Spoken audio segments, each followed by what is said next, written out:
গাড়ির কাঁচ নামিয়ে বাইরে তাকিয়ে আছি একদৃষ্টিতে।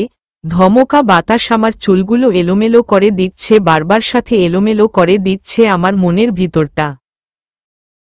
বারবার একটা প্রশ্নই মনে জাগছে, আদিলর সাথে কি আর কখনো দেখা হবে না? আব্বু ড্রাইভ করছেন, ইচ্ছে হচ্ছে প্রশ্নটা আব্বুকে করি, কিন্তু সাহস পাচ্ছি না। আব্বুর গোমরা মুখ দেখতে খারাপ লাগছে, তাই আবার বাইরের প্রকৃতির দিকে নজর দিল। মানুষের মনের অবস্থা আর কেউ না বুঝুক, প্রকৃতি বুঝে। এই এখন আমার মনের আকাশের মতো প্রকৃতির আকাশও মেঘলা হয়ে আছে। আব্বু, আনিশা। আব্বুর ডাক্তার ভাবনায় ছাদ পড়ল, চলে এসেছি নাকি? দুদিকে চোখ বুলালাম, বাসা তো এখনো অনেক দূর, অনেকটা রাস্তা যেতে হবে। তবে কি আব্বু কিছু বলতে চান? আব্বু, কিরে কি ভাবছিস? আমি কিছু না তো। আব্বু, ভাবছিস তোদের কখনো শিরিনের কথা বলিনি কেন? আমি, প্রশ্নটা ক্ষণিকের জন্য মনে এসেছিল, কিন্তু পরে ভাবলাম আমরা কিছু মনে করতে পারি, তাই বলনি। আব্বু, আসলে তোর আম্মু চায়নি আমি শিরিনকে নিয়ে ভেবে নিজেকে কষ্ট দেই। আব্বুর দিকে অবাক হয়ে তাকালাম। আম্মু জানতো?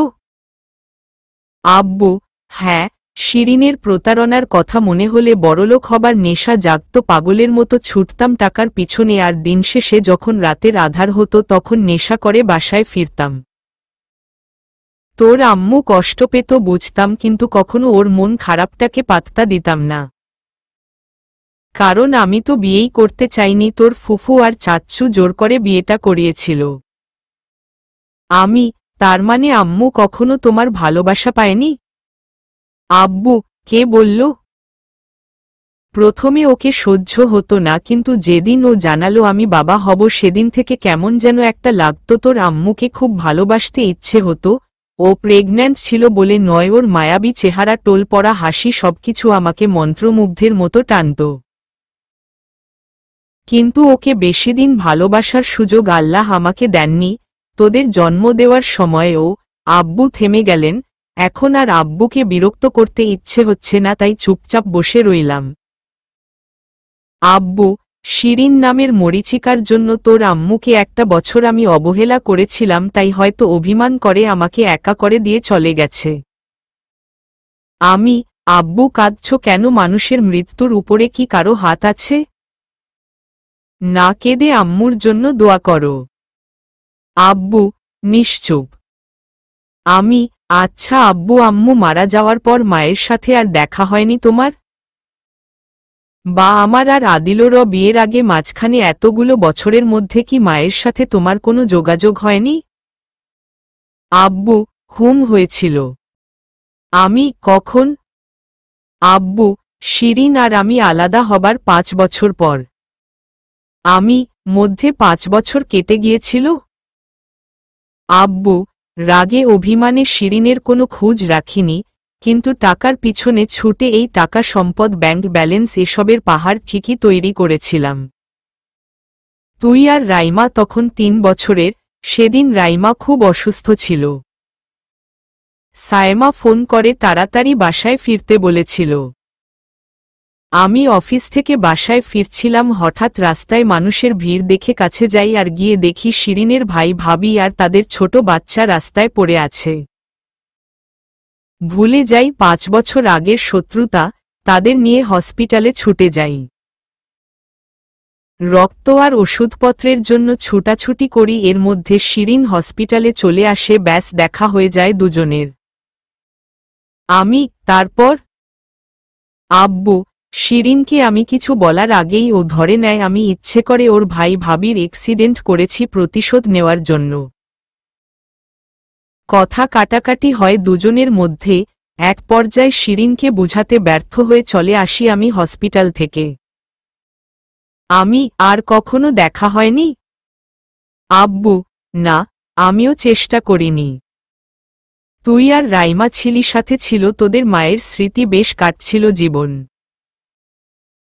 আবির যেদিন মারা যায় সেদিন ও ঘোমটা সরানোর পর আবার দেখা, এতগুলো বছর পর।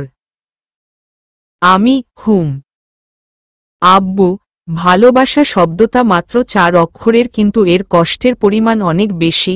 এই শব্দটা কখনো হাসায়, কখনো কাঁদায়। আমি ভাগ্যে খুব বিশ্বাস করি, ভাগ্য চাইলে তোর আর আদিলর কান্নার সমাপ্তি হবে। সেদিন আদিলও ওর মায়ের নিষেধ অমান্য করে ঠিক তোর কাছে চলে আসবে। আসবে না আব্বু, কারণ ও ওর ফুফুকে কষ্ট দিতে চায় না, তাছাড়া আমিও চাই না এভাবে ও আমার কাছে ফিরে আসুক। আমি চাই মা আমাকে মেনে। আব্বুর দিকে নজর পড়ল, আব্বু কি যেন অবাক হয়ে ভাবছেন। আব্বু কি ভাবছ? আব্বু, ফুফু বললি তুই? নাকি আমি ভুল শুনেছি? ভুল শুনবে কেন, উনি তো আদিলর মা নন, ফুফু হন। আব্বু, মানে? আব্বু গাড়ি থামিয়ে দিল, বিস্ময় ভরা চোখে তাকিয়ে আছেন আমার দিকে।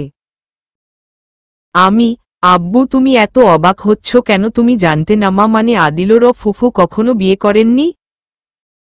আব্বু, বিয়ে করেনি শিরিন। বিয়ে করেননি। উনি আদিলদের মা হয়ে আছেন, কারণ ওরা যেন মায়ের অভাব বুঝতে না পারে, বিশেষ করে মিতু। আব্বু, তাহলে আদিল কে? আবির, আদিল, মিতু, ওরা সবাই উনার ভাইয়ের ছেলে মেয়ে। আব্বু, মিতু সেই ছোট বাচ্চা যে 17 বছর আগে অ্যাক্সিডেন্টের সময় রাস্তায় পড়েছিল? হ্যাঁ। আব্বু, শিরিন বিয়েই করেনি, অথচ আমি এতদিন ভেবে এসেছি আদিলও ওর সন্তান। আব্বু বোকা হয়ে গিয়েছ নাকি? তোমাদের ব্রেকআপ হয়েছে 22 বছর, আর আদিলরও কিছুদিন পর 27তম বার্থডে। কি যে ভাবো তুমি। আব্বু, সত্যি বোকা হয়ে গিয়েছি। কিন্তু শিরিন বিয়ে করেনি কেন? ও তো বুঝতে পারছি আব্বুর মন খারাপ হয়ে যাচ্ছে। যেভাবে হোক এই বিষয়টা বাদ দিতে হবে। আব্বু তুমি কি রাস্তায় থাকবে নাকি? যে কোনো সময় বৃষ্টি আসবে, ফুফু টেনশন করছেন। বাসায় কি যাবে? আব্বু, হ্যাঁ যাচ্ছি। আব্বু গাড়ি স্টার্ট দিল, আবারও মেঘলা আকাশ দেখায় মন দিল ঝুম বৃষ্টি হচ্ছে। দুপুরের খাওয়া দাওয়া শেষে সবাই ড্রয়িং রুমে বসে গল্প করছে। আমি ফুফুর কোলে মাথা রেখে সোফায় শুয়ে আছি। আদিলর সাথে কাটানো সময়গুলোর কথা ভেবে কখনো মন খারাপ হচ্ছে, তো কখনো আনমনেই হেসে উঠছি। বড্ড বেশি মিস করছি আদিলকে। চাচি, আনিশা। হঠাৎ চাচির ডাক্তার আমার ঘোর কাটল। হ্যাঁ চাচি। চাচি, শিহাব কোথায় আছে জানি না, আমার সাথে কোনো যোগাযোগ। চাচি আমার সংসার তো ভেঙ্গেই গেছে, এখন আর ওকে খুঁজে লাভ কি? বাদ দাও তো এসব। চাচি, না, ওর শাস্তি প্রয়োজন। তুই হয়তো ভাবছিস আমি শিহাবের কোনো শাস্তি দেইনি। বিশ্বাস কর, ও ফিরে আসলে। চাচি প্লিজ, ভালো লাগছে না এসব। আব্বু, আনিশা তুই কি আদিলর কথা ভাবছিস? তোর মেজাজ এত কিটকিটে কেন? নিশ্চুপ। আব্বু, মনকে কখনো পাহারা দেওয়া যায় না, আর আমি চাইছিও না তোকে কড়া শাসন করি। আদিলর কথা ভাবছিস, সমস্যা নেই, কিন্তু ভুলেও ওর সাথে যোগাযোগ করার চেষ্টা করিস না। তুই বড় হয়েছিস, তোকে তো বুঝিয়ে বলার প্রয়োজন নেই। আজ যা হয়েছে সব তোর চোখের সামনে হয়েছে। এত কিছুর পর যদি তুই। করব না যোগাযোগ, কথা দিচ্ছি। চেঁচিয়ে কথাটা বলে রুমের দিকে চলে আসলাম। সবাই আমার দিকে অবাক হয়ে তাকিয়ে আছে। ফোন থাকলে আদিলও আমাকে ফোন করবে আমি জানি, তাই ফোনটা ফ্লোরে আছাড় দিয়ে ভেঙে ফেললাম। ফ্লোরে নিশ্চুপ হয়ে বসে পড়লাম। দুচোখ দিয়ে বৃষ্টির মতো পানি ঝরছে। কেন হচ্ছে আমার সাথে এরকম? আমি তো আদিলকে ভালোবাসি। ভালোবাসায় কি এত পরীক্ষা দিতে হয়? এত কষ্ট কেন ভালোবাসায়? আদিল আর আমি কি কখনো এক হতে পারবো না? বারান্দার চেয়ারে চোখ দুটো বন্ধ করে বসে আছি আর সকালের মৃদু বাতাস উপভোগ করছি। মধ্যে 2 দিন কেটে গেছে, যন্ত্রণায় চটপট করে 2 দিন কেটেছে আমার। প্রিয় মানুষকে মিস করার কষ্টের চেয়ে যন্ত্রণাদায়ক কষ্ট বোধ হয় আর কিছুতে নেই। চাচি, আনিশা আনিশা, চাচির ডাক্তার। তাড়াতাড়ি চোখের পানি মুছে নিলাম। আমি, হ্যাঁ চাচি। চাচি, এই সকালবেলা একা একা এখানে বসে আছিস যে? আমি, এমনি সকালের ঠান্ডাক্তার বাতাস ভালো লাগছে। চাচি, তোর ফোন এসেছে, একবার ড্রয়িং রুমে চলতো। কে ফোন দিল? তবে কি ও বাড়ি থেকে কেউ ফোন করেছে? আদিল নয়তো, হয়তো আমার ফোন সুইচ অফ পেয়ে ল্যান্ডলাইনে ফোন করেছে। চাচি, কি ভাবছিস? চল। আমি, অনেকটা তাড়াহুড়ো করে এসে ফোন হাতে নিলাম। আমি, হ্যালো তানিয়া, আমি জানতাম তুই আমার বিয়ের কথা ভুলে যাবি। ঈশ্বর, কি ভুলটাই না করলাম, সত্যিই তো তানিয়ার বিয়ের কথা মনে নেই। তানিয়া, হয়েছে, এখন আর চুপ হয়ে থাকতে হবে না। আমি, সরি রে, আসলে। তানিয়া, আনিশা, বিয়েটা আজ, প্লিজ এখন আর কোনো বাহানা শুনাস না। আমি, কিন্তু তানিয়া, তোর ফোন সুইচ অফ বলছে, তাই বাধ্য হয়ে ফারজানা তোকে আনতে গেছে। আমি, কি? তানিয়া, তাড়াতাড়ি চলে আসিস, রাখছি। আমি, তানিয়া শুন। ধ্যাত, ও তো ফোন রেখে দিল, কিন্তু আমার তো অনুষ্ঠানে যেতে ইচ্ছে করছে না, তাছাড়া আব্বু হয়তো যেতে দিবে না। বারান্দায় দাঁড়িয়ে আছি, পাশে ফারজানা, ওকে সবকিছু বলেছি। ফারজানা বোবার মতো দাঁড়িয়ে আছে সব শুনে। আমি, ফারজানা তুই বল, আমি এখন কি করব? ফারজানা, এত কিছু ঘটে যাবে আমি তো ভাবতেই পারিনি। আর আসল কাহিনী হলো, তোর আব্বু আর তোর শাশুড়ির মধ্যে সম্পর্ক ছিল, আর সেটা ব্রেকআপ হয়ে দুজনের মধ্যে একটা ভুল বুঝাবুঝি হয়েছিল। আমি তো বুঝতে পারছি না এত বছর আগের ভুল বুঝাবুঝির জন্য তোর শাশুড়ি তোদের কেন কষ্ট দিচ্ছে। আমি, প্রতিশোধ নিচ্ছে। ফারজানা, প্রতিশোধ? তুই কি একা কষ্ট পাচ্ছিস? তা তো নয় আদিল, ও কষ্ট পাচ্ছে, তাহলে উনি কার উপর প্রতিশোধ নিচ্ছেন? নিজের ছেলে মানে ভাইয়ের ছেলের উপর? এই মহিলাটা না বেশি বাড়াবাড়ি করছে? আমি, আদিল, ওর সাথে দুদিন ধরে কথা হয় না, খুব কষ্ট হচ্ছে। ফারজানা, আমার কি মনে হয় জানিস, ভাইয়াকে তোর প্রেগন্যান্সির খবরটা দেওয়া উচিত। আমি, কিন্তু ফারজানা, আমি নিশ্চিত এই খবর শুনলে ভাইয়া তোর কাছে ফিরে আসবে। আমি, আমি তো ওকে এভাবে চাই না। আমি মা, দাদু, মিতু, নীরব সবাইকে নিয়ে সুন্দর একটা সংসার সাজাতে চাই। ফারজানা, আপাতত ভাইয়াকে জানিয়ে রাখো, দেখবি তোর শাশুড়ি একদিন ঠিক বুঝবে, আর তোর সুন্দর একটা সংসারও হবে। অনেক দেরি হয়ে গেছে, এখন চল তো। আমি, আমার না অনুষ্ঠানে যেতে একদম ইচ্ছে করছে না।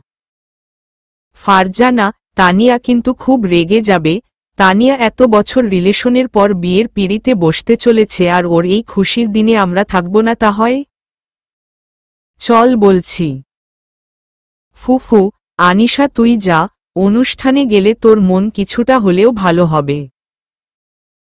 ফুফু এসেছেন দেখে ফুফুর দিকে তাকালাম, আব্বুকে কি বলবো তাই ভাবছি। আমি, কিন্তু ফুফু। ফুফু, ভাইয়ার কথা ভাবছিস তো? ভাইয়াকে আমি বলবো। আমি, ঠিক আছে। বিয়ে বাড়ির জাঁকজমক আমার একদম ভালো লাগছে না, চারদিকে শুধু আলোর ছড়াছড়ি। মন খারাপ থাকলে বুঝি এসব আলো ভালো লাগে? তানিয়া, আনিশা। চারদিকে আনমনা হয়ে চোখ বুলাচ্ছিলাম, কখন যে তানিয়ার রুমে চলে এসেছি বুঝতেই পারিনি। তানিয়া এসে আমাকে জড়িয়ে ধরল। আমি, শেষ পর্যন্ত তোর আর হানিফের ভালোবাসা সাকসেসফুল হতে যাচ্ছে। তানিয়া, আর মাত্র কয়েক মুহূর্ত, আমি তো ভাবতেই পারিনি আব্বু মেনে নেবেন। আমি, অবশেষে বিয়েটা হচ্ছে, এটাই যথেষ্ট। তানিয়া, আজ আমি অনেক খুশি, কারণ 4 বছর রিলেশনের পর হানিফের সঙ্গে কিছুক্ষণ পর আমার বিয়ে হতে যাচ্ছে। আর আমার এই খুশির দিনে তোর গোমরা মুখ একদম দেখতে চাই না, তোকে হাসি খুশি দেখতে চাই। তানিয়ার কথা শুনে মৃদু হাসলাম। কি করে হাসি খুশি থাকবো, ভালোবাসার মানুষ যে পাশে নেই। ফারজানা, তানিয়া ওকে জোর করিস না, ওকে ওর মতো থাকতে দে। তানিয়া, কেন ওর মতো থাকতে দিব? ও কি জানে না? ফারজানা, আমি তোকে সব বলবো পরে। তানিয়া, আমি সব জানি। ফারজানা, কি জানিস? তানিয়া, চল তোরা আমার সাথে। ফারজানা, কোথায়? তানিয়া, আনিশা চল। আমি, কোথায় নিয়ে যাচ্ছিস? একটু পর হানিফ বর সেজে তোকে নিতে আসবে, আর তুই এখন আমার মন ভালো করার জন্য পড়ে আছিস। তানিয়া, এইটা কিন্তু ঠিক হচ্ছে না। তানিয়া, আমার বিয়ের দিন আমার বেস্টুর মন খারাপ থাকবে, আর আমি হাসতে হাসতে বিয়ে করে নিব, তা কি করে সম্ভব? ফারজানা, কিন্তু কোথায় যাচ্ছি বলবি তো আমাদের। তানিয়া, যেখানে গেলে আনিশার মন ভালো হবে, যার কাছে গেলে আনিশা প্রাণ খুলে হাসবে। আমি, মানে? আমার হাত ধরে টেনে একটা ফাঁকা রুমে নিয়ে আসলো। ফারজানা আর আমি অবাক হয়ে তাকিয়ে আছি তানিয়ার দিকে। আমি, কিরে এই ফাঁকা রুমে কেন? জানালার কাছে চোখ পড়তেই চমকে উঠলাম। আদিলও এখানে? কিন্তু ও পিছন ফিরে আছে কেন? আমার কণ্ঠ শুনেও আমার দিকে তাকাচ্ছে না কেন? ফারজানা, ওই ব্যাপার। তানিয়া, ভাইয়ার সাথে আমার ফোনে কথা হয়েছিল, আমি সব জানি, আর এইটাও জানি দুদিন ধরে দুজনের মধ্যে কোনো যোগাযোগ নেই, তাই তো আনিশা মহারানীর মন এত খারাপ।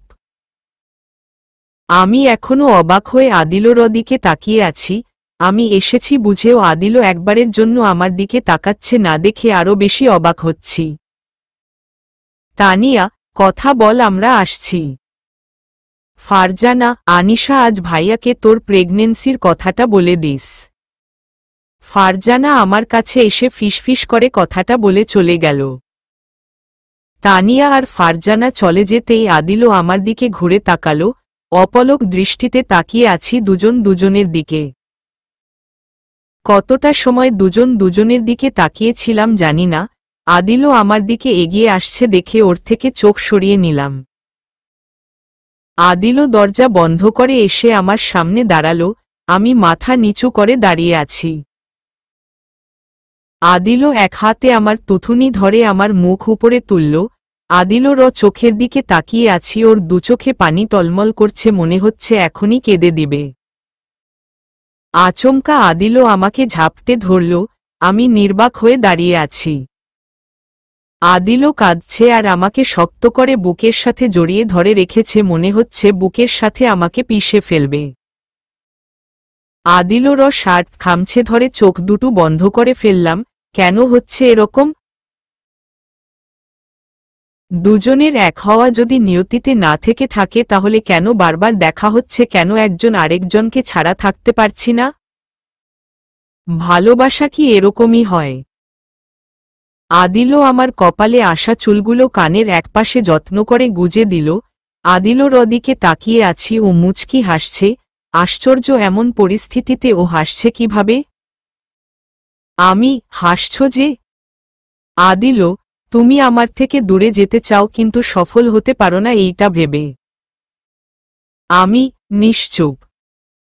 আদিলও, আনিশা, তুমি কি বুঝতে পারছো না আমরা একে অপরকে ছাড়া বাঁচতে পারবো না?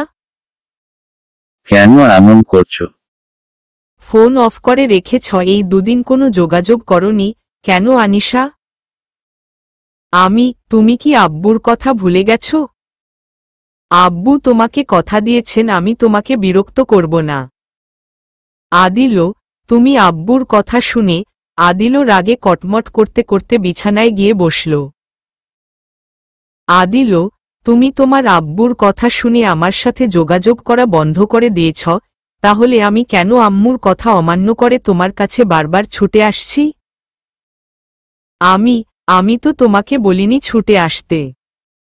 আদিলও, কি হনহন করে হেঁটে আমার কাছে আসলো, তারপর দুহাতে আমার দুগাল জোরে চেপে ধরল। ব্যথায় চটপট করে ওকে ছাড়াতে চাইলাম, কিন্তু কিছুতেই ছাড়ছে না। আদিল, আমি তোকে ভালোবাসি, তাই বারবার তোর কাছে ছুটে আসি, বুঝিস না তুই? আদিল আমাকে ধাক্কা মেরে সোফায় ফেলে দিল। আমি মাথা নিচু করে বসে আছি।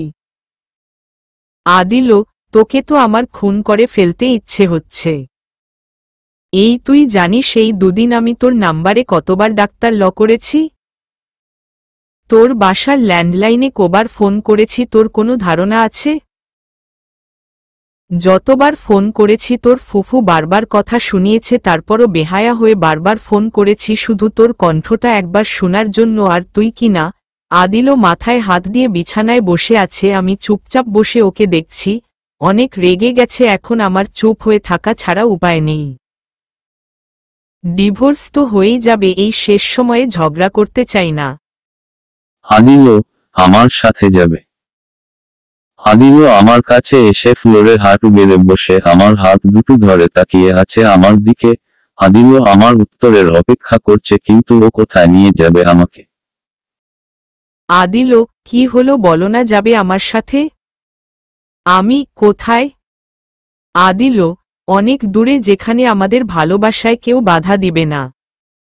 আমি যাব না। আদিল, রাগ দেখিয়েছি বলে অভিমান করেছ? মাথা ঠিক ছিল না। আমি অভিমান নয়, আমি যাব না। আদিল, চলো প্লিজ পালিয়ে যাই অনেক দূরে, যেখানে আম্মু আর আমাদের ভালোবাসায় বাধা দিতে পারবে না। আমি কেন পালিয়ে যাব? আমরা কি প্রেম করেছি? সবার অনুমতিতে আল্লাহর কালেমা পড়ে বিয়ে হয়েছে আমাদের। কাপুরুষের মতো পালিয়ে যেতে চাচ্ছ কেন? বিয়ে নামক বন্ধনের যদি সত্যি কোনো শক্তি থেকে থাকে তাহলে আমরা ঠিক এক হতে পারব। আদিল, পারব না আনিশা, আম্মু মেনে নিবে না। আমি নিশ্চুপ। ফারজানা, আনিশা কথা শেষ হলে বেরিয়ে আয়, তানিয়ার বিয়ের রেজিস্ট্রি হয়ে যাচ্ছে। আমি আসছি। আদিল রদিকে একবার তাকিয়ে বেরিয়ে আসার জন্য পা বাড়ালাম। দরজা খুলতে যাব তখনই আদিল আমার হাত ধরে ফেলল। ওর হাতের মুঠো থেকে আমার হাত ছাড়িয়ে আনলাম। আদিল বিস্ময় ভরা চোখে তাকালো আমার দিকে। আদিল, কি হলো? আমি, তোমার আম্মু যেহেতু রাজি না, তখন আমার মনে হয় আমাদের আলাদা হয়ে যাওয়া উচিত। আদিল, কি বলছো এসব? আমি, যেখানে বড়দের সায় নেই সেখানে আমরা সুখী হতে পারব না। ডিভোর্স পেপার পাঠিয়ে দিও, সাইন করে দিব। আদিলকে কিছু বলার সুযোগ না দিয়ে বেরিয়ে আসলাম। তানিয়ার পিছনে দাঁড়িয়ে আছি, পাশে ফারজানা। ওদের রেজিস্ট্রি হচ্ছে। চোখের সামনে আদিল আর আমার বিয়ের স্মৃতিগুলো ভেসে উঠছে। বিয়ে তো আল্লাহর হুকুম ছাড়া হয় না, তাহলে আমরা এক হতে পারছি না কেন? ফারজানা, কিরে ভাইয়াকে বলেছিস? ফারজানা কানের কাছে ফিসফিস করাতে ভাবনায় ছাদ পড়ল। আমি কি? ফারজানা, তোর প্রেগনেন্সির কথা ভাইয়াকে বলেছিস? আমি, না। ফারজানা, কেন? আনিশা, একবার বলে দেখ, বাচ্চার জন্য হলেও ভাইয়া তোর কাছে ফিরে আসবে। আমি, আদিল তো আমাকে ছেড়ে যায়নি, ওর মা মেনে নিচ্ছেন না। ফারজানা, বাচ্চার কথা জানলে সবাই মেনে নিবে।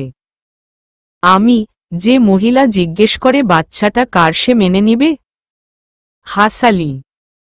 ফারজানা, তাহলে দুজন দূরে কোথাও পালিয়ে যা। আমি, কি বলছিস? হঠাৎ হাতে কারো হাতের স্পর্শ পেয়ে পাশে তাকালাম। আদিল ওর হাতের মুঠোয় আমার হাত নিয়ে সামনে তাকিয়ে আছে। ওর হাতের মুঠো থেকে হাত ছাড়িয়ে আনতে চাইলাম, কিন্তু ও শক্ত করে চেপে ধরে রেখেছে। ফারজানা, ভাইয়া ছেড়ো না, এভাবেই ধরে রেখো। ফারজানা হাসছে দেখে রাগী চোখে তাকালাম ওর দিকে। আদিল, ছাড়ার জন্য ধরেছি নাকি? ঠিক এভাবেই তো রেজিস্ট্রি খাতায় সাইন করে কালেমা পড়ে ওকে আমার করে নিয়েছিলাম।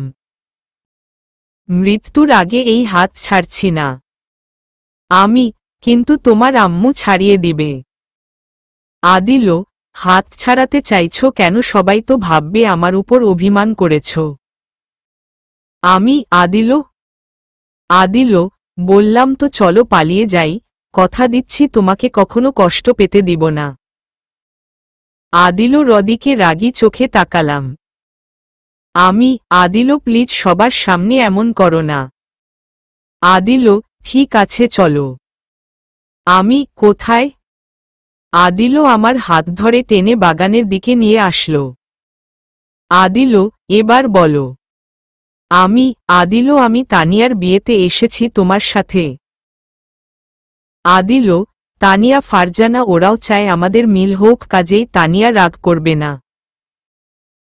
আনিশা, অনেক হয়েছে, আমি তোমাকে ছাড়া থাকতে পারছি না, এবার সবকিছুর সমাধান প্রয়োজন। আর আম্মু কখনো তোমাকে মেনে নিবে না, একটাই সমাধান আছে, চলো পালিয়ে যাই। প্রবলেম তোমার আম্মুর আমার পরিবারে নয়, তাহলে আমি কেন আমার পরিবার ছেড়ে তোমার হাত ধরে পালিয়ে যাব? আদিল, আমি আব্বুকে ছেড়ে কোথাও যাব না।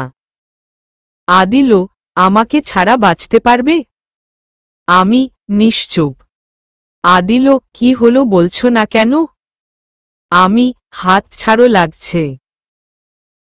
আদিল, আমার চোখের দিকে তাকিয়ে বলো তুমি আমাকে ছাড়া থাকতে পারবে?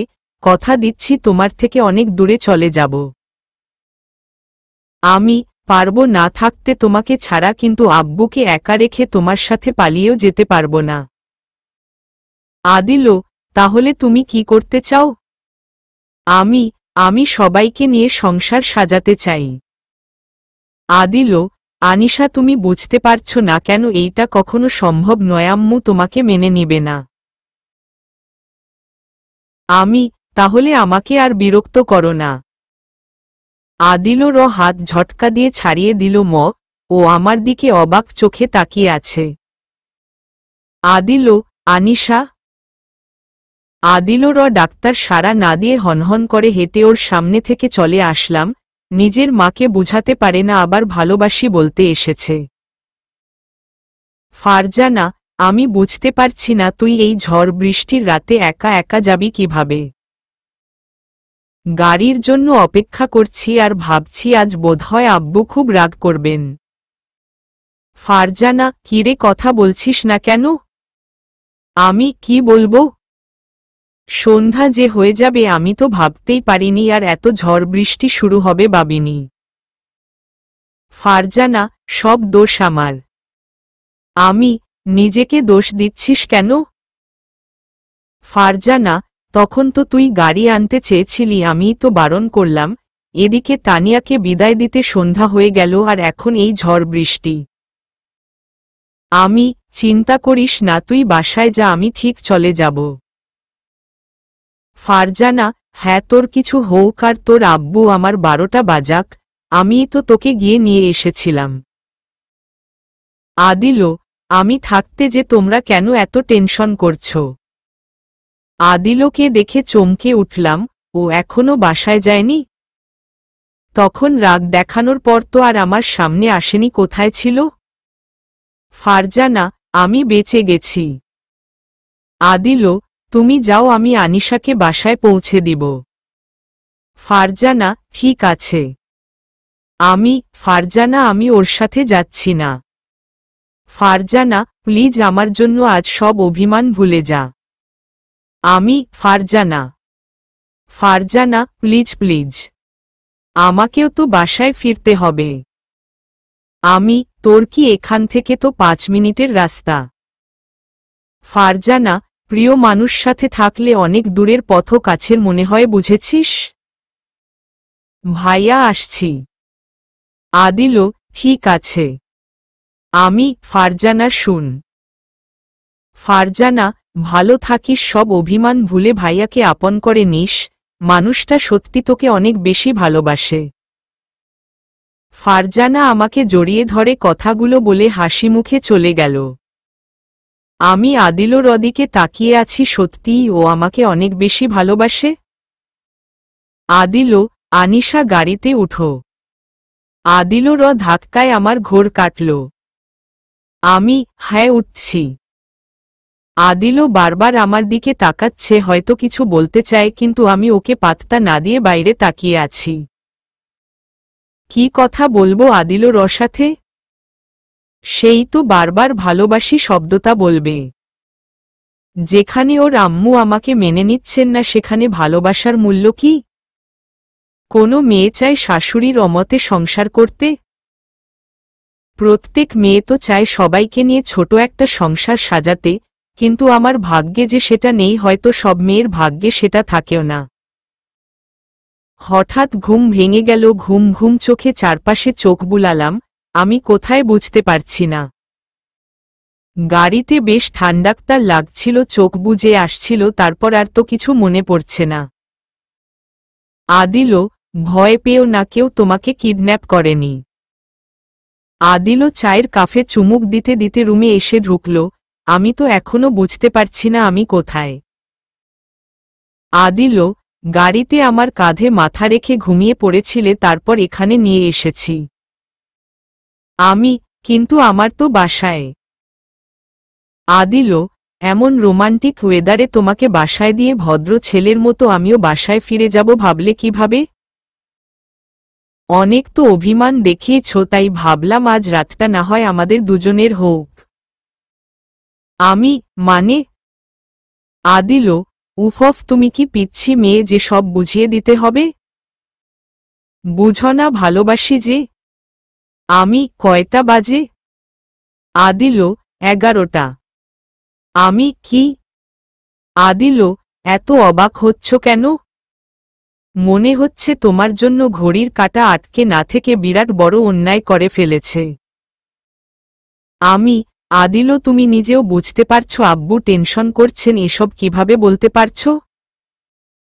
আদিলও, আমার শ্বশুর মশাইকে টেনশনে রাখবো এতটা খারাপ ছেলে আমি নই। ফারজানা তোমার আব্বুকে ফোন করে বলেছে তুমি আজ বিয়ে বাড়িতে থাকছ। যাক বাবা, বাঁচা গেল, আব্বু অন্তত টেনশন করে নিজের শরীর খারাপ করবে না। কিন্তু আদিলও আমাকে না বলে কোথায় নিয়ে আসল? আদিলও, তোমাকে আজ খুব সুন্দর লাগছে, তানিয়ার বিয়ে উপলক্ষে সেজেছ, কিন্তু আমার জন্য তো কখনো সাজনি। আদিলও এসে আমার কোলে মাথা রেখে শুয়ে পড়ল, ওর কথার কোনো জবাব না দিয়ে চুপচাপ বসে আছি। আদিলও, আমাকে এত কাছে পেয়ে অভিমান করে থাকবে? আদিলও আমার একটা হাত টেনে নিয়ে আলতো করে চুমু খেল। আমার হাতের আঙ্গুলের ভাজে ভাজে ওর আঙ্গুলগুলো ঢুকাচ্ছে। আদিলরও এই পাগলামিগুলো আজ বড্ড বেশি ভালো লাগছে। আদিলও, মহারানী নাকি অভিমান করে আছে? আমার দিকে তাকিয়ে মিটিমিটি হাসছে তো ঠিকই। আদিলর কথা শুনে এবার ফিক করে হেসে দিল। সত্যি ওর মতো পাগলের উপর অভিমান করে থাকা অসম্ভব। আদিলও, এভাবে সবসময় হাসতে পারো না? আমি তো তোমাকে সবসময় হাসি খুশি দেখতে চাই। আমি, কি করে হাসব? তোমার আম্মু কি সে পরিস্থিতি রেখেছেন? আদিলও কিছু বলতে যাবে, তখনই দরজায় টোকা পড়ল। আদিলও উঠে দরজা খুলতে চলে গেল। আদিলও, ভিতরে আয়। প্রান্ত, না আর আসছি না, খাবারগুলো নে। প্রান্তকে দেখে বেশ অবাক হলাম, ও এখানে। আদিলও, বসের জন্য তো দেখছি অনেক দরদ। প্রান্ত, বসো তো, অফিসে বাসায় তো তোর বউ আর আমার ভাবি, আসছি। আদিলও, ঠিক আছে। প্রান্ত চলে যেতেই আদিলও খাবারগুলো এনে টেবিলে রাখল। আদিলও, আনিশা খেয়ে নাও। আমি, প্রান্ত এখানে। আদিলও, আপনি প্রান্তর বাসাতেই আছেন? আমি, ওহ। আদিলও, খেয়ে নাও, অনেক রাত হয়েছে। কিছু বলতে যাব তখনই আদিলরও ফোন বেজে উঠল। আদিলও ফোন হাতে নিয়ে বারান্দায় চলে যাবার জন্য পা বাড়াল। আবার পিছন ফিরে তাকিয়ে আমাকে খাওয়ার জন্য ইশারা করল। কে ফোন দিল যে আমার থেকে দূরে গিয়ে কথা বলতে হচ্ছে? হোক যে খুশি, আগে খেয়ে নেই, বড্ড খিদে লেগেছে। খাওয়া শেষ করে বিছানায় বসে পা নাচাচ্ছি আর আদিলর জন্য অপেক্ষা করছি। আদিলও এখনো কথা বলে যাচ্ছে, কিন্তু এতক্ষণ ধরে কার সাথে কথা বলছে? বারান্দায় যাব কি যাব না ভাবতে ভাবতে এক পা দু পা করে হেঁটে চলেই আসলাম। আদিলও, আম্মু তোমাকে আর কতবার বুঝাব আমি আনিশাকে ডিভোর্স দিতে পারবো না। ডিভোর্স পেপার বাসায় এনেছো, যখন তুমি ডিভোর্স পেপার নিয়েই থাকো আমি আর বাসায় ফিরে যাব না। Divorce paper? মা শেষ পর্যন্ত ডিভোর্সের ব্যবস্থা করেই ফেললেন? ডিভোর্স সত্যি হয়ে যাবে না তো? মাথাটা কেমন যেন ঘুরছে, দেয়ালে হেলান দিল তাড়াতাড়ি। আদিলও, আনিশা। আদিলও ফোন কেটে দিয়ে আমাকে ধরল। আদিলও, কি হয়েছে তোমার? ডিভোর্স পেপারের কথা শুনেছ? আরে পাগলি, আম্মু এমন করছে বলে আমি সাইন করব নাকি? আদিলও বুকে ঝাঁপিয়ে পড়ে ফুপিয়ে কাঁদতে শুরু করলাম। রাগের মাথায় অনেকবার বলেছি ডিভোর্স পেপারে সাইন করে দিব, কিন্তু এইটা মন থেকে কখনো বলিনি। অনেক কষ্ট হচ্ছে এখন। আদিলও, আনিশা কি হচ্ছে? বাচ্চাদের মতো কাঁদছ কেন? আমরা তো দুজন দুজনকে ভালোবাসি, আমাদের ডিভোর্স কি কখনো সম্ভব? আদিলও, আমি তোমাকে ভালোবাসি, আমি ডিভোর্স পেপারে সাইন করব না। আদিলও, সাইন করতে কে বলেছে তোমাকে? আমি তো আর ফিরে যাব না ওই বাসায়, আমি তোমার কাছে চলে এসেছি। আমাদের এক হওয়ার সব প্ল্যান নীরব আর আমি করে ফেলেছি, প্রান্তও আমাদের হেল্প করবে। মিতুকে নিয়ে চিন্তা করো না, ওদের বিয়ের প্ল্যানও আমরা করেছি। আমি নিশ্চুপ। আদিলও, সব তো বললাম, এবার কান্না থামাও। আমি নিশ্চুপ। আদিলও, আনিশা, দুদিন পর তুমি বাচ্চার মা হবে আর এখন তুমি বাচ্চাদের মতো কান্নাকাটি করছো? আমি কিন্তু পড়ে আদিলর কথা আর কিছু শুনতে পাচ্ছি না, শুধু মনে হচ্ছে এবার প্রেগনেন্সির কথা আদিলকে জানানো প্রয়োজন। আদিলও, আনিশা কি হলো? আদিলও, তোমাকে একটা কথা বলার ছিল। আদিলও, হ্যাঁ বলো, এত কি ভাবছ? আসলে, আচ্ছা এই কথা তো আদিলও বাদে সবাই জানে, তাহলে ওকে বলতে এত লজ্জা হচ্ছে কেন? আদিলও, কি হলো বলো। আমি বলতে পারবো না। আদিলও একটা হাত এনে আমার পেটের উপর রাখলাম। আদিলও বিস্ময় ভরা চোখে একবার আমার চোখের দিকে তাকাচ্ছে তো একবার আমার পেটের দিকে তাকাচ্ছে। কিছুটা বিস্ময়, ঠোঁটের কোণে হাসি আর চোখের কোণে জল, সবকিছু মিলে আদিলকে অন্যরকম লাগছে। আদিলও, সত্যি? মাথা নাড়লাম। আদিলও কাঁদছে। আদিলও এত খুশি হয়েছে, আর আমি কিনা ওকে এমন খুশির খবরটা এত পড়ে দিল। আদিলও কান্নার কারণে কোনো কথা বলতে পারছে না, এই প্রথম ওর চোখে পানি দেখে আমি খুশি হচ্ছি। আদিলও আমার পেটের শাড়ি সরিয়ে পেটের মধ্যে হাত রাখল, অন্য হাত আমার গালে রেখে আমার কপালে আলতো করে চুমু খেল। আদিলও দুচোখ বন্ধ করে আমার কপালে ওর কপাল ঠেকালো, আমিও দুচোখ বন্ধ করে ফেললাম। আজ মনে হচ্ছে আমরা দুজন পৃথিবীর সবচেয়ে সুখী দম্পতি। আদিলও কোলে মাথা রেখে চুপচাপ শুয়ে আছি। আদিলও এক হাতে ফোন টিপছে, অন্য হাত দিয়ে আমার চুলে হাত বুলিয়ে দিচ্ছে। সকাল 9টা বাজে, আর কিছুক্ষণ পর বাসায় ফিরে যেতে হবে, কিন্তু যেতে মন চাইছে না, ইচ্ছে হচ্ছে আদিলও কাছে থেকে যাই। আর ফিরে যেতে ইচ্ছে হচ্ছে না আব্বু আর মায়ের দ্বন্দ্বের মাঝে। মায়ের রাগের কাছে বারবার আমাদের ভালোবাসা হেরে যাচ্ছে, তাই আর ফিরে যেতে ইচ্ছে হচ্ছে না, কিন্তু যেতে তো হবেই, না হলে যে আব্বু। আদিলও, আনিশা দেখো। কি? আদিলও আমার সামনে ওর ফোনটা ধরল, ফোনের স্ক্রিনে একটা ছোট্ট কিউট বেবির পিক ভেসে আছে। আদিলও, আমাদের বেবি এমন কিউট হবে? আদিলও দিকে তাকিয়ে মুচকি হাসলাম। আদিলও, আর চোখ দুটো হবে তোমার চোখের মতো। তাই? আদিলও, আনিশা, আমি আর ফিরে যাব না। এখান থেকে আমরা অনেক দূরে চলে যাব। আদিলও আমার কপালে চুমু দিয়ে আমার একটা হাত ওর হাতের মুঠোয় পুরে নিল। না আদিলও, আমি আব্বুকে একা রেখে তোমার সাথে দূরে যেতে পারবো না। আদিলও, কেন? আমার হাত ছেড়ে দিয়ে অবাক হয়ে তাকিয়ে আছে আমার চোখের দিকে। আব্বু তো আমাদের মেনে নিয়েছেন, আব্বু সব রাগ ভুলে গেছেন, তাহলে আমি কেন আব্বুকে শাস্তি দিব? আদিলও নিশ্চুপ। আমি আব্বুকে ছেড়ে যেতে পারবো না তুমি চাইলে। আদিলও ঠিক আছে, তুমি বাসায় যাও, আমি আম্মুকে শেষবার বোঝানোর চেষ্টা করছি। উনি যদি না মানেন? আদিলও মিতু আর তোমাকে নিয়ে অন্য বাসায় উঠব। যে আমার সুখের কথা না ভেবে নিজের জিদ আর রাগকে প্রাধান্য দেয় তার কাছে আমি থাকব না। কিন্তু আদিলও আনিশা প্লিজ এখন আর বলো না তুমি সবাইকে নিয়ে সংসার সাজাতে চাও, এইটা সম্ভব না কখনো। প্রান্ত, আদিলও নাস্তা করবি আয়। আদিলও আসছি। আনিশা রেডি হয়ে নাও, তোমাকে বাসায় পৌঁছে দিয়ে আমি বাসায় যাব। ঠিক আছে। রেডি হয়ে ড্রয়িং রুমে আসলাম। আদিলও আর প্রান্ত বসে আছে নাস্তার টেবিলে। আদিলও আনিশা এসো। প্রান্ত, ম্যাডাক্তার ডাক্তার বো নাকি ভাবি? প্রান্ত আর আদিলও হাসছে। আমি মৃদু হেসে চেয়ার টেনে বসলাম। প্রান্ত, আদিলও কাল যা বলছিলি, আমি ভাবছি মিতু আর নীরব আমার বাসায় উঠলে কেমন হয়? মিতু আর নীরব এই বাসায় উঠবে মানে? আদিলও আনিশা তোমাকে বলা হয়নি, আমি ভাবছি আম্মুকে লুকিয়ে ওদের রেজিস্ট্রি করে ফেলব। কি বলছো এসব?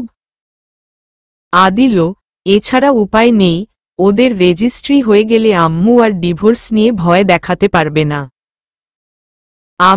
কিন্তু আদিলও এইটা অন্যায়। মা কিন্তু বিয়ে না করে শুধুমাত্র মিতুর জন্য তোমাদের মা হয়ে আছেন। আদিলও কিন্তু যে ফুফু তোমাদের কষ্টের কথা ভেবে নিজের সুখ বিসর্জন দিয়েছেন তাকে না জানিয়ে মিতুর বিয়ের কথা ভাবছ কিভাবে? আদিলও উনি কিন্তু চাইলেই আব্বুর সাথে ব্রেকআপ হবার পর নতুন করে জীবন সাজাতে পারতেন, কিন্তু মিতুর কথা ভেবে উনি। আদিলও উনি এখন আর আমাদের সুখ খুঁজেন না, এইটাও কিন্তু সত্যি। কিন্তু তাই বলে লুকিয়ে বিয়ে? আদিলও এইটা অন্যায় হয়ে যাবে। আদিলও আর আম্মু যা করছে সেগুলো অন্যায় নয়? আনিশা তুমি প্রেগন্যান্ট এই সময় তোমার। আদিলও থেমে গেল, কি যেন ভাবছে। প্রান্ত, কিরে কি ভাবছিস? আদিলও আচ্ছা আনিশা, তুমি যে প্রেগন্যান্ট সেটা তো আম্মু জানে না, জানলে হয়তো আম্মু তোমাকে মেনে নেবে। মা জানেন। আদিলও কি?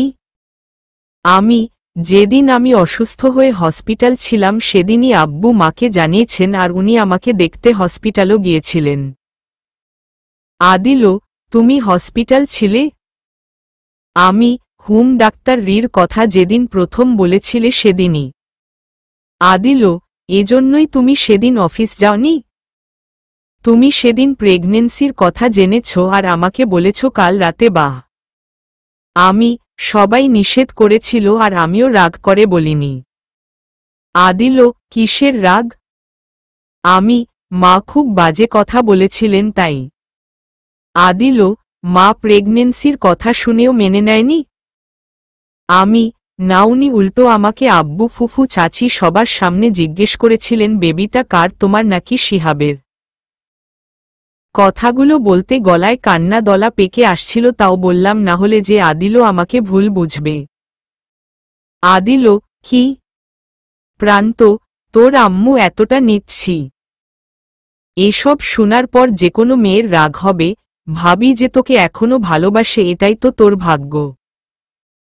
আদিলও আনিশা তুমি আবার আমাকে বলছো ওই মহিলাকে লুকিয়ে মিতুর বিয়ে দিল অন্যায় করা হবে? আরে এই মহিলা তো আদিলও প্লিজ নিজেকে সামলাও, উনি এমন কথা বলেছেন যখন অবশ্যই তার কারণ আছে। নিশ্চয় শিহাব মাকে এমন কিছু বলেছে যা শুনে মা আমাকে সন্দেহ করে এসব বলেছেন। আদিলও তুমি এখনো মায়ের দোষ ঢেকে যাচ্ছ? আমি দোষ ঢাকছি না, শুধু তোমাকে বোঝাতে চাইছি যে এখানে দোষী শিহাব মা নয়, মা শিহাবের কথা শুনে এসব বলেছেন। শিহাবকে খুঁজে পেলে সব সমাধান হয়ে যেত। আদিল, ঠিক আছে, এখন বাসায় চলো, তোমার আব্বু হয়তো টেনশন করছেন। আমি চলো। প্রান্তর থেকে বিদায় নিয়ে বেরিয়ে পড়লাম। আদিলও আমাকে বাসায় পৌঁছে দিয়ে চলে গেল। আমি কলিং বেল চাপতে যাব, তখনই কে যেন দরজা খুলে বেরিয়ে আসলো। তাকিয়ে দেখি শিহাব ভাইয়া। এভাবে আমাদের বাসাতেই ওকে দেখতে পাবো ভাবিনি। ভাইয়া আমার দিকে এক নজর তাকিয়ে বেরিয়ে যাওয়ার জন্য পা বাড়ালো। আমি, ভাইয়া দাঁড়াও। ভাইয়া, কি? আমি, আমার সংসার ভেঙে দিয়ে কোথায় চলে যাচ্ছ? ভাইয়া, আমি তোর সংসার ভাঙ্গিনি, বরং তোর জন্য আম্মু আর আমার মা ছেলের সম্পর্ক ভেঙে গেছে।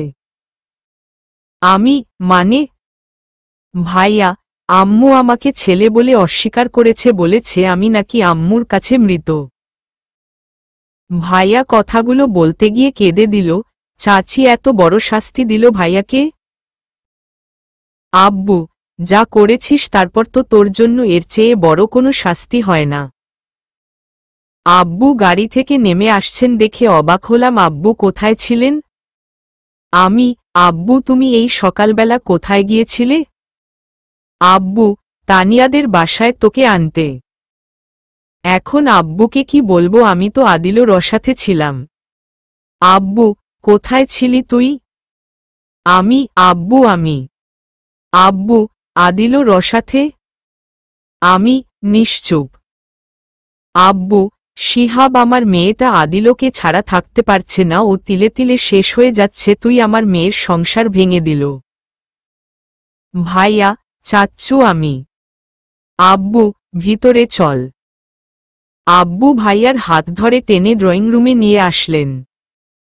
আব্বু, এবার বল কেন করেছিস আমার মেয়ের সর্বনাশ? ফুফু, ভাইয়া কি হয়েছে? ফুফু আর চাচি রান্নাঘরে ছিলেন, আব্বুর চেঁচামেচি শুনে আসলেন। চাচি, ভাইয়া ওকে আমার পক্ষ থেকে যা শাস্তি দেওয়ার আমি তা দিয়েছি, এখন তোমাদের যা শাস্তি দেওয়ার ইচ্ছে হয় তোমরা দিতে পারো। আব্বু, তার আগে আমি জানতে চাই ও আমার মেয়ের সংসার ভেঙেছে কেন? ফুফু, ভাইয়া আস্তে চেঁচামেচি করো। আব্বু, আমার মেয়ে এই প্রেগন্যান্ট অবস্থায় কেঁদে কেঁদে শেষ হয়ে যাচ্ছে, আর আমাকে তুই আস্তে চেঁচাতে বলছিস? শিহাব, বল কেন করেছিস এসব? আব্বু ভাইয়ার দুগালে একের পর এক থাপ্পড় দিয়ে যাচ্ছেন। আমি, আব্বু কি করছো, শান্ত হও। ভাইয়া, আনিশা প্রেগন্যান্ট? ফুফু, হ্যাঁ আনিশা প্রেগন্যান্ট, তোর জন্য শুধু এই অবস্থাতেও মেয়েটা শ্বশুর বাড়ি যেতে পারছে না। আমি, ভাইয়া কেন করেছো এরকম, কি লাভ হয়েছে তোমার? ভাইয়া, তোকে অনেক আগে থেকে ভালোবাসি, তাই তোর সংসার ভাঙতে চেয়েছিলাম, ভেবেছিলাম তোর ডিভোর্স হয়ে গেলে চাচ্চুর আর কিছু করার থাকবে না আমার কাছে বিয়ে দেওয়া ছাড়া। আমি, ডিভোর্স? চাচি, ভালোবাসিস সেটা আনিশার বিয়ের আগে বলতে পারতি। ভাইয়া, বলতে চেয়েছিলাম, কিন্তু চাচ্চু হুট করে বিয়ের সব ব্যবস্থা করে ফেললেন যে আমি কোনো সুযোগই ফেলাম না। ফুফু, তখন সুযোগ পাসনি বলে এখন ওদের ডিভোর্স করিয়ে সুযোগ করার চেষ্টা করছিলি? ছি।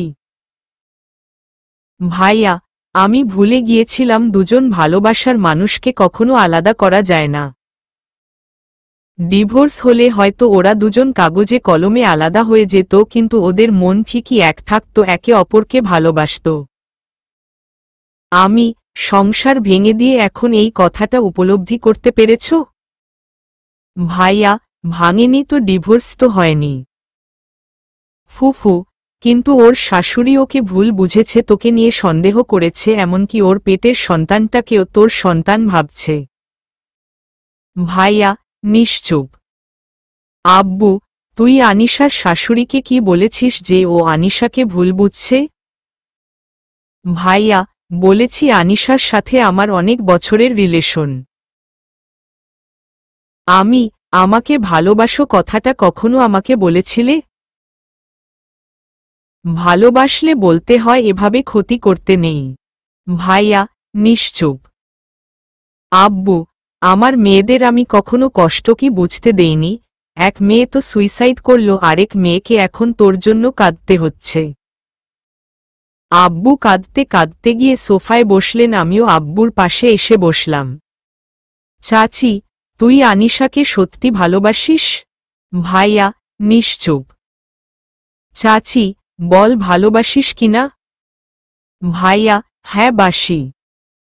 চাচির ধমক শুনে ভাইয়া কেঁপে উঠে মাথা নিচু করে ফেলল। চাচি, তাহলে আনিশার সুখের জন্য যা করতে হয় তুই সব করে দিবি? চাচির কথা শুনে ভাইয়া অবাক হয়ে একবার আমার দিকে তাকাচ্ছে, আবার চাচির দিকে তাকাচ্ছে। ভাইয়া, আমি কি করব? চাচি, আনিশার শাশুড়ির কাছে সব সত্যি বলবি, তাহলে হয়তো উনার ভুল ভাঙবে। ফুফু, আচ্ছা কি এমন বলেছিস যে উনি এত ক্ষেপে গেছেন? ভাইয়া, আনিশার বিয়ে হয়ে যাওয়ার পর আমি ওকে পাওয়ার আশা ছেড়ে দিয়েছিলাম, আর রাগে চাচ্চুর সবকিছু আমার নিজের নামে করে নিয়েছিলাম। কিন্তু ওর বিয়ের কিছুদিন পর ওর শাশুড়ির সাথে আমার কথা হয়, আর জানতে পারি উনার আর চাচ্চুর মধ্যে আগে সম্পর্ক ছিল। ফুফু, তার মানে ও সেই শিরিন? আব্বু হ্যাঁ। ভাইয়া, আমি তখন আনিশাকে পাবার একটা সুযোগ পেয়ে যাই, ওর শাশুড়িকে বলি আমাদের অনেক বছরের সম্পর্ক ছিল, আর সাথে এইটাও বলি চাচ্চু উনাকে সবসময় গালাগাল করেন আর চাচিকে অনেক ভালোবাসেন। চাচ্চু চাচিকে ভালোবাসেন এইটা বোধহয় উনি মেনে নিতে পারেননি, ব্যাস রেগে যান চাচ্চুর উপর, আর আমি উনার রাগ বাড়িয়ে দেওয়ার জন্য রাইমার সাথে তুলা আমার পিক উনাকে দেখাই আর বলি এইটা আনিশা। এইটা রাইমা ছিল কিন্তু। ভাইয়া, রাইমার সাথে তোদের জন্মদিনের পার্টিতে তুলেছিলাম, আর সেদিন পিক এডিট করে ঠোঁটের নিচে একটা তিল বসিয়ে দিয়েছিলাম, ব্যাস তোর শাশুড়ি বিশ্বাস করে নিয়েছে এইটা তুই। রাইমা কিন্তু আমাকে ভাই ভেবেই পিকটা তুলেছিল। আর তুমি সেটা খারাপ কাজে ব্যবহার করলেছি। ভাইয়া নিশ্চুপ। আব্বু, আর কি কি করেছিস? ভাইয়া, রাইমা আর আবিরের সম্পর্কের কথা যখন জানতে পারলাম তখন আবির হসপিটালে আর রাইমা মৃত। আনিশার শাশুড়ি তোমাদের উপর রেগে ছিল, আমি উনার রাগ বাড়িয়ে দেওয়ার জন্য বলেছিলাম আবিরের পাগল হওয়ার জন্য রাইমাই দায়ী। আসলে উনি চাচ্চুর উপর রেগে আছেন, আর এই রাগের কারণেই উনি সবকিছুতে বেশি বেশি রাগ করতেন। আর সেদিন বলেছিলাম আনিশা আদিলর সাথে থাকলেও ভালোবাসে আমাকে, আমার সাথে এখনো সম্পর্ক আছে, তাই উনি রেগে গিয়ে। নিজের ছেলের বউয়ের সম্পর্কে এসব শুনলে কোনো মা মেনে নিবে? আর তুমি ভাবলে কিভাবে আমার সংসার ভেঙে গেলে আমি তোমার হয়ে যাব? ভাইয়া, ভুলে গিয়েছিলাম জোর করে যে ভালোবাসা পাওয়া যায় না। এইটাকে ভালোবাসা বললে ভালোবাসাকে অপমান করা হবে, যে ভালোবাসে সে কখনো ভালোবাসার মানুষের ক্ষতি করতে পারে না। ভাইয়া নিশ্চুপ। আব্বু, এখন তুই বল তোকে আমি কি শাস্তি দিব? ভাইয়া, সবচেয়ে বড় শাস্তি তো আমি পেয়েই গেছি, চাচ্চু আর কি শাস্তি দিবে? আম্মু ছাড়া তো আমার কেউ নেই, আম্মু তো আমার সাথে সব সম্পর্ক ছিন্ন করে দিয়েছে, এর চেয়ে বড় শাস্তি আমার কাছে কিছু নেই। চাচি, তোর মতো সন্তান থাকার চেয়ে না থাকা ভালো। আব্বু, আনিশাকে ভালোবাসিস সেটা একবার আমাকে বলতে পারতিস, তা না করে তুই আনিশার এত বড় ক্ষতি করলি। আনিশা প্রেগন্যান্ট, এই অবস্থায় আদিলকে পাশে প্রয়োজন, তুই বল আমি এখন কি করব? ভাইয়া, আমি সব ঠিক করে দিব, আনিশার বেবির জন্য আমি সব করব। আনিশার শাশুড়িকে সব সত্যি বলবো, উনার কাছে ক্ষমা চাইব। চাচি, যদি আনিশার শাশুড়ির ভুল ভাঙাতে পারিস তাহলে আমাকে আম্মু ডাক্তারতে আসিস। ভাইয়া, চাচ্চু আমাকে ক্ষমা করে দাও, আমি কথা দিচ্ছি আমি সব ঠিক করে দিব।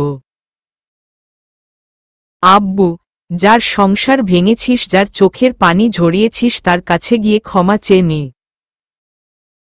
ভাইয়া, আনিশা আমাকে ক্ষমা করে দে, আমি আদিলকে তোর কাছে ফিরিয়ে দিব যেভাবেই হোক। আমি আগে মায়ের ভুল ভাঙানোর চেষ্টা করো, উনি আমাকে মেনে নিলে তবেই তোমাকে আমি ক্ষমা করব। ভাইয়া, নিশ্চুপ। আমি ভালোবাসা অন্যায় নয় ভাইয়া, তবে ভালোবেসে কারো ক্ষতি করা অন্যায়। তুমি এভাবে আমার ক্ষতি না করে আমাকে বলতে পারতে। আর তোমার এসবকে ভালোবাসা বললে ভুল হবে, এসব তোমার আবেগ, আর আবেগের বশে তুমি আমার এত ক্ষতি করতে পেরেছ। যে সত্যি ভালোবাসে সে কখনো ভালোবাসার মানুষের ক্ষতি করতে পারে না, তাকে কাঁদাতে পারে না। তুমি আমাকে পাওনি তাই আমার সংসার ভাঙার চেষ্টা করেছ। তুমি যদি সত্যি আমাকে ভালোবাসতে তাহলে সেটা না করে আমি যেন ভালো থাকি সেটা চাইতে। সত্যিকারের ভালোবাসা সবসময় ভালো কিছুই শিখায়, অন্যায় শিখায় না। ভাইয়া, আমার ভুল হয়ে গেছে, ক্ষমা করে দে। আমি তোর শাশুড়ির কাছে যাচ্ছি, সব ঠিক করে দিব। আমি ঠিক আছে। ভাইয়া চলে গেল, আমিও উঠে রুমে আসলাম। বারান্দায় দাঁড়িয়ে আছি আর ভাবছি ভাইয়া কি পারবে মাকে বুঝাতে? মা কি বুঝার চেষ্টা করবেন, নাকি আবারও মা নিজের রাগ আর জিদকে প্রাধান্য দিবেন? একদিকে যেমন ভয় পাচ্ছি, অন্যদিকে আশার আলোও দেখতে পাচ্ছি। বারবার শুধু মনে হচ্ছে মা হয়তো বুঝবেন আর আমাকে মেনে নিবেন। আদিলও আর আমি এক হব, ছোট একটা সংসার সাজাবো। হেরে যাবে রাগ, অভিমান, জিদ, আর জিতে যাবে ভালোবাসা। চলবে।